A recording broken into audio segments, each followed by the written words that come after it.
Happy Thanksgiving, everybody. And shall I say happy early Thanksgiving, because as the time I'm recording this video, it is 12:09 a.m. And I am absolutely exhausted right now. And it's not because of the turkey, even though technically tonight we had our Thanksgiving dinner, even though technically you're supposed to have it tomorrow. I don't know why our family decided to have it tonight. We didn't even serve turkey tonight. But it's just that I'm just absolutely exhausted. And usually I have this feeling right around this time. But despite all that, I'm still going to do this video because I promised you guys yesterday that I'm going to do this video. And I don't want to do a double upload tomorrow in terms of the Moving Forward series. So yeah, without further ado, let's do this. RSL. So Real Salt Lake, a team that I was actually preparing to make a Moving Forward series about a month ago. Like, right before decision day happened, I thought maybe for sure that this team is going to get eliminated and that I'm already preparing my material. And when LA was up 2-0, I was already ready to make a video about RSL in terms of their Moving Forward series. Like, they were the first in line. But instead, we know what happened on decision day. LA collapsed, RSL sneaking into the playoffs, and when they gone into the playoffs, I thought I was going to prepare to make a Moving Forward series for them right after that LAFC game because I didn't think they had a chance. Instead, they proved me wrong. They move on to the conference semifinal, which unfortunately they fall. But when you look at RSL this season, my word, it has been an incredible season for them. And I think of all the teams that have now been eliminated this season, this team probably will be holding their heads at the highest as they get eliminated from the playoffs, because what they did this season is it's incredible. And you know, I will of course explain in the what went right, what needs to improve, and moving forward of why they are the team that I think should be holding their heads the highest and should be the most proud this, even though they did not go all the way into the final. So for RSL in the regular season, they finished the season with 14 wins, 7 draw, and 13 losses. You know, it wasn't a very pretty record for them. They got 49 points and they just got enough. 1 point ahead of LA, who was below the red line, and that's really was the difference. In terms of the goal scoring department, they scored 55 goals. They allow 58 goals this season, and their goal differential is -3. And as I said before, they got knocked out in the conference semifinal by Sporting KC. Top goal scorer, Damar Krylak, unsurprisingly, with 12 goals. I mean, Krylak was really just their main guy down the stretch. He was really just the MVP of this team down the stretch, scoring so many crucial goals, including a karate kick goal against LAFC, and probably that might be the goal of the playoffs. I don't know if they actually do an award where there's going to be an award for a player that scored the best goal in the playoffs, but there's no doubt that if that award does exist, Damar Krylak is going to win that unanimously, because that was just an incredible goal, and the timing of that goal couldn't come at a better time with them down 2-1. Krylak scored an amazing goal, gave them belief, and they end up winning 3-2. Rusnak with 10 goals this season, and Rusnak, another guy that was really clutch down the stretch and really was one of their main guys throughout this season.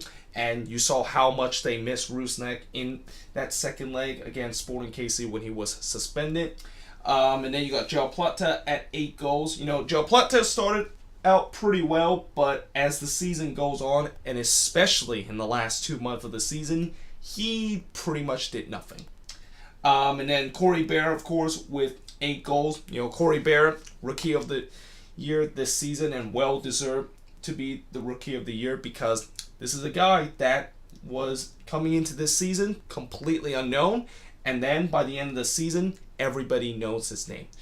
that kind of reminds me of another player in this league that is also goes by the same first name.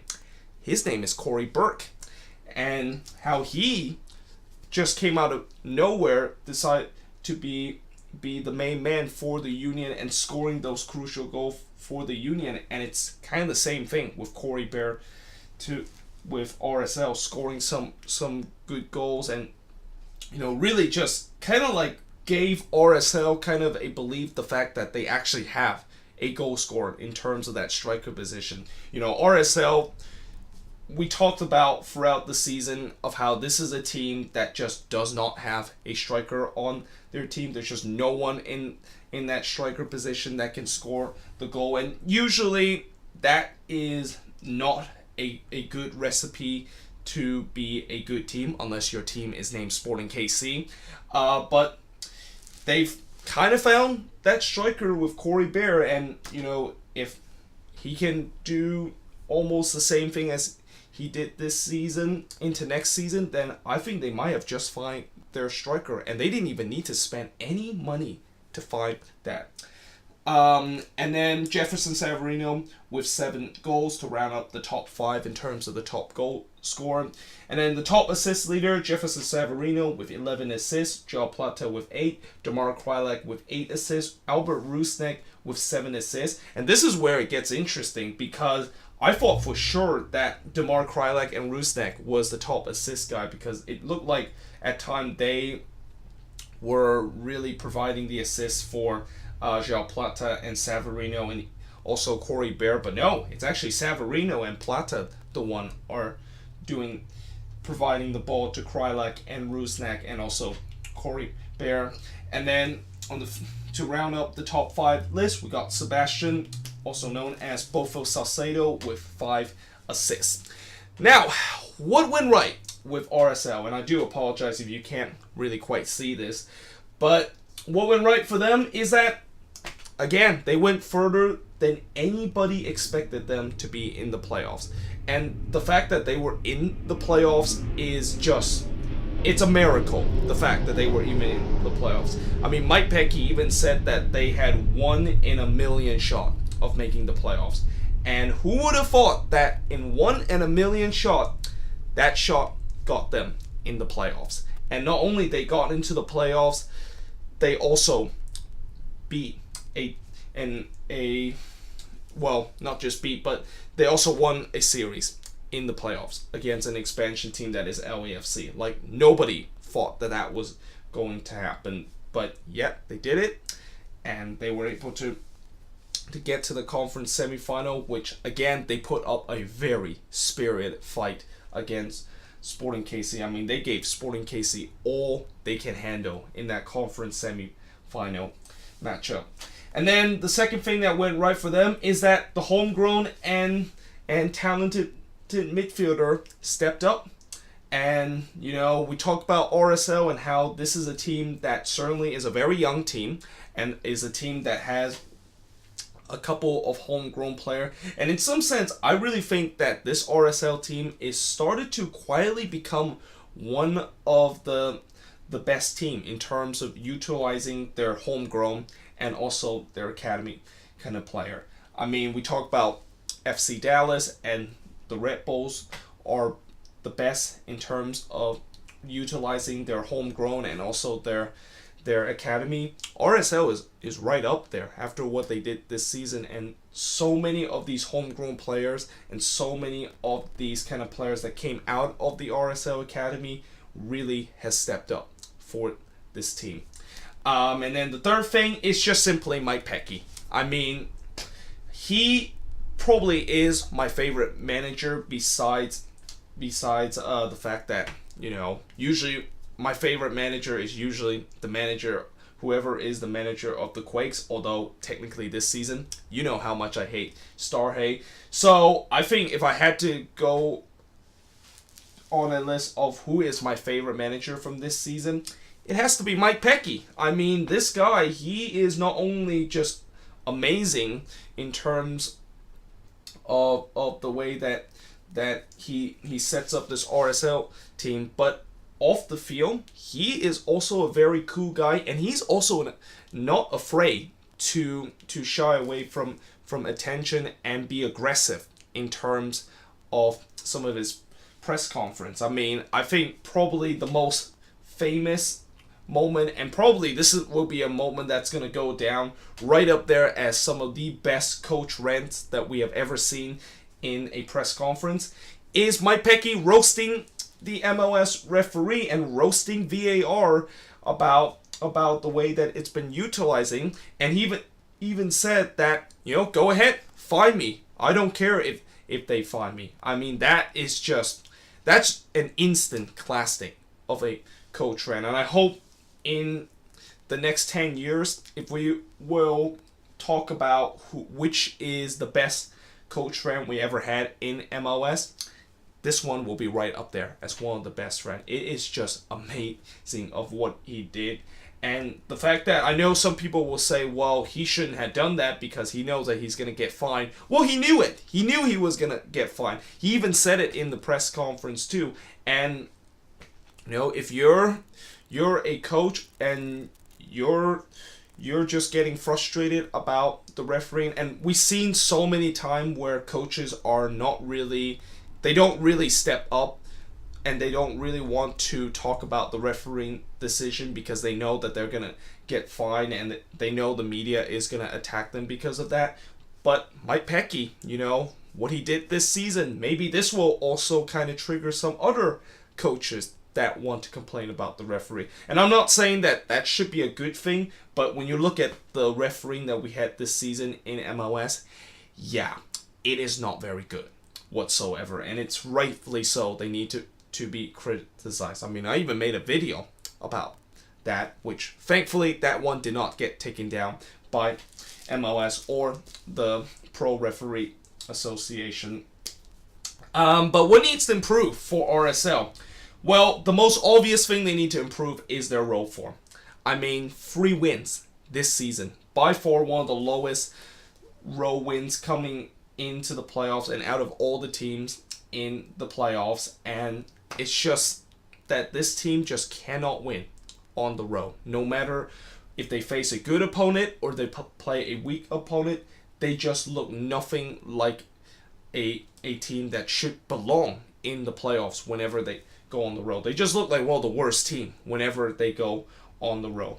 And then the other thing that they need to improve is that they cannot drop points against teams that they easily should have beat. And I think if RSL didn't make the playoffs, this would have belong in the what went wrong category, where I said that, besides their road form that kind of caused them to miss the playoffs, but it's also the fact that they drop points against teams that they should have beat, and also against teams that are among the worst in the league. I mean, this season, the Quakes, besides FC Dallas and Minnesota, that we were able to get an unbeaten streak and do a double against them, we kind of did a double against RSL too. I mean, technically we didn't win any of the game against RSL, but we didn't lose any of the game against RSL. I mean, we were able to go to Rio Tinto to even get a point out of that, and that's one of the rare times we actually get anything on the road. And it's not just the Quakes that RSL have problem of winning this season. They also drop points against Colorado at home, nevertheless. And they also drop points against Minnesota at home, nevertheless. And those are 2 of the worst teams on the road. So you have the 3 worst teams on the road and the 3 worst team in the league, and they all drop point, or they all gain at least a point out of RSL at different parts of the season. That just shows you how RSL needs to stop doing that, and that they just cannot afford to do that next season and expect that they're going to improve. But the other thing that they also need to improve is the defensive woes. And, I know 58 goals is not the highest in the league. It's just kind of like above average. But this number could have been even worse if Raimondo was not their goalkeeper. I mean, Nick Raimondo, once again had an amazing season, but he also had a couple of games where he just simply bailed out this RSL defense. Like, this RSL defense is just been very weak, and the reason why they're not being talked about as much as I think they probably should be, and kind of criticized as much as I think they should be, is because Nick Ronaldo are making an amazing save and able to try to kind of hide the defensive woes that this defense has. So, it's clear that RSL, they got to do something about their defense. They might need to bring in a couple of their academy defender into this team, or maybe even sign a couple of defenders, because it just feels like this defense is right up there as one of the worst in the league. But moving forward for RSL, I kind of mentioned about how they need to potentially get some new defender. Well, the other thing that is going to be interesting for them is that can they continue to carry this good run in the playoffs into next season? So last season, we talked about how RSL was able to finish the season on a very good note, even though they missed the playoffs.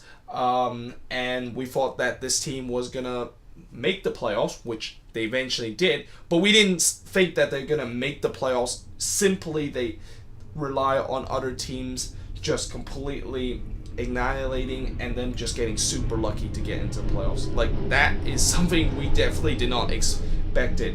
And the thing about RSL is that last season it looked like they were heading into the next season on a high, and look what happens this season.